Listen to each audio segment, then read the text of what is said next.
This past week has been tremendous for the growth of the game, from the release of the Battle Pass to the viewership for the MDL Major in Paris. Both are good steps towards building a bigger game. For the growth of the game, new content is essentially required, and boy did Valve deliver it this time around. They included 3 different options for you to begin your Battle Pass expedition for 4 months. It leads up to and the end of the International. And finally, all good things must come to an end for teams that didn't do well enough or earn enough points in the major. Let's begin with the MDL Major. It was not a secret that Team Secret will win the major. They finished the entire tournament going 20-3 in total matches, and the next best was Team Liquid going 15-7. So congratulations to Team Secret for another dominant tournament. There were only a few minor hiccups along the way. The closest call they had were against Evil Geniuses in the upper bracket game 3. Other than that blemish, they look unbeatable. Let's take a look at Team Liquid's run. They were knocked down to the lower bracket by Evil Geniuses, then had to make another remarkable run to get to the grand finals. They had to go through Keen Gaming, Vici Gaming, OG, PSG LGD, and finally the team that knocked them down, Evil Geniuses. Although they lost, this was a big step for Team Liquid. Earning 3,000 DPC point, it secures their spot for the International. It's a big step forward because Team Liquid has struggled this year and had to change coaches, and now they had to change how they practice. In a recent interview with RU Hub, Kuroki compared his team to newer teams' performances. He says with an older team like Liquid, people know their strategy and formulas. Teams that are changing players add an element of surprise. For our problem, it's just we're an old team. That's like the main problem. Sometimes you either like make a change and get some fresh blood, or you try to fix your problems. It's like being in a relationship, and it takes time. It can take a long time sometimes. We're like in a stage where we want to play together, we like each other, and we just have to go through some struggle, and that's really it. I hope we can make it work. I'm confident. Evil Geniuses had a strong tournament, finishing as the best team in their group and battled their way to the top.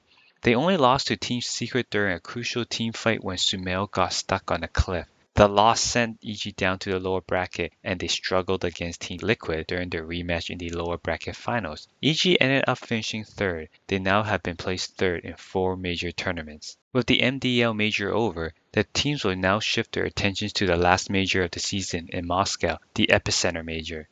The team at Epic Sports Events have a great track record of organizing and running Dota 2 events. It dates back to the old Dota 2 Champions League.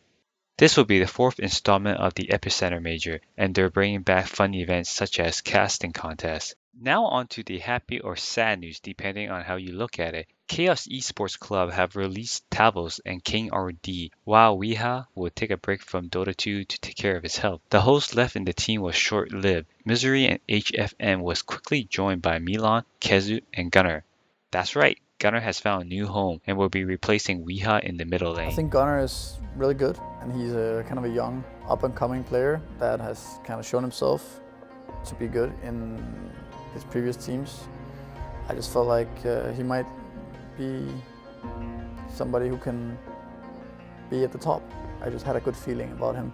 Milan I looked at for a while. I remember playing against him in qualifier for TI last year, and I thought he was very annoying to play against. Just thought he was good, and then when he played in J-Storm, he was good. I've been eyeing him for a while, and even after when he was kicked from J-Storm, I was already thinking about, wow, he's actually a free agent. I wonder who's gonna, who's he gonna play with and stuff. Kesu I played with last year in TI qualifiers. Very open to playing anything. He's very fast at understanding the game. So I think he has a lot of strengths and is maybe also slept upon a bit by both the community and just in general. Underrated. In another team, J-Storm officially removes 4F off their team and brings back Resolution, who was formerly the carry player on Forward Gaming. Moo will go back to play the offlane role. For the non-competitive fans, here's what you've all been waiting for, the Battle Pass for this year's International.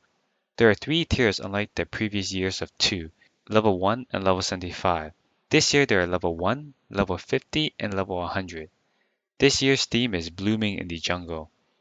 Every year Valve introduces a new game mode that's usually a PvE or player versus environment. Last year it was Underhollow, Valve's take on their own battle royale for Dota 2. This year is called the Wrath of the Molokai. From the description, Radiant and Dire will have their own beast, and it will rise from the sleep once you collect enough arcane energies from killing heroes, destroying objectives, and pushing towers. Sounds exciting. Can't wait for it to be released. Another new but old is the Jungle Expedition. Last year it was called the Cavern. It follows the same formula with 3 paths: carry, utility, and support, all ending up 3 different hero sets: Dazzle, Sven, and Ursa. With new game modes comes with new features. This year they've revamped the coaching system called Coach's Challenge. Players who wish to guide others will coach players with less MMR than their own. The coach also needs to meet the conduct requirements to become a coach. If coaching isn't your forte, Valve also added a new way to make friends with, called Party Founder. It's simple to use. Either add players from your friends list or from the scoreboard screen. Or if you find a player you can't beat, you can simply add them onto your avoid player list to not match with them in future games. By the way, I'm just kidding. Please use this for toxic players. Now onto the exciting part, hats and items. This year, instead of having evolving towers shown at the start of the game, you can get 2 custom towers that will hurl rocks at your enemies instead. Every year, at around level 225, Valve adds a custom prestigious item to the Battle Pass. This year, they've gone over the top. They're adding a custom tiny skin, a young invoker persona, and Earthshaker Arcana. And one skin that no one expected, Axe Unleashed. Axe is so manly that he doesn't need his axe anymore. He utilizes his body to punch, kick, and spin. That's just the tip of the iceberg. Head over to the Battle Pass site to check out the rest of the content.